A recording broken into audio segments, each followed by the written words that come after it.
Ukrainian journalist Zhanna Chuchman says her life has been on hold since Russia began its invasion of Ukraine.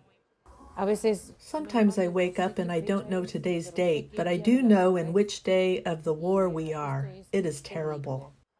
Chuchman, who has been living in Argentina for the past 16 years, worries about her family in Ukraine and the future of her country.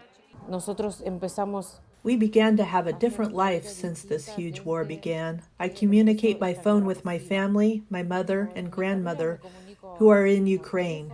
Every day we do a sort of checkup among friends. We send brief messages such as, "I'm fine, I'm alive." That's terrible too. Chuchman says her emotional well-being hinges on whether she can connect with her mother or grandmother by internet or phone.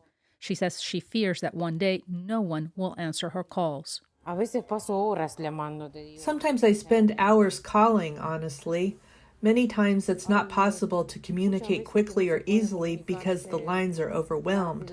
There are days that I try to communicate every half hour and I can't get through.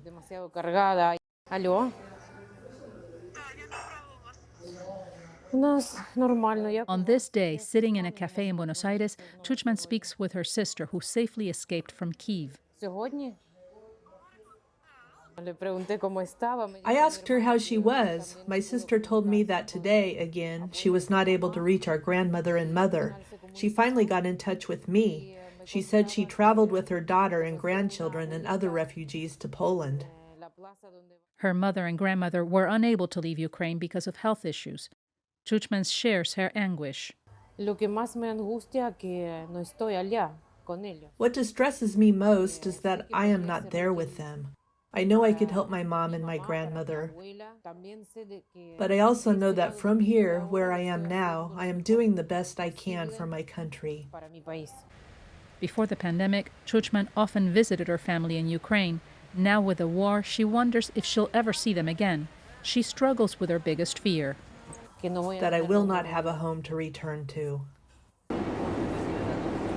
A few days after VOA News spoke with her, Chuchman boarded a humanitarian aid flight from Buenos Aires to Warsaw, coordinated by an Argentinian nonprofit. Shortly after her arrival to Poland, a measure of peace. Chuchman was able to embrace her sister, Julia. It's a bittersweet reunion, 2 years in the making, with both women far from home, not knowing when and if they'll ever be able to return to Ukraine. For González Báñez Villar, Veronica Villafañe, VOA News.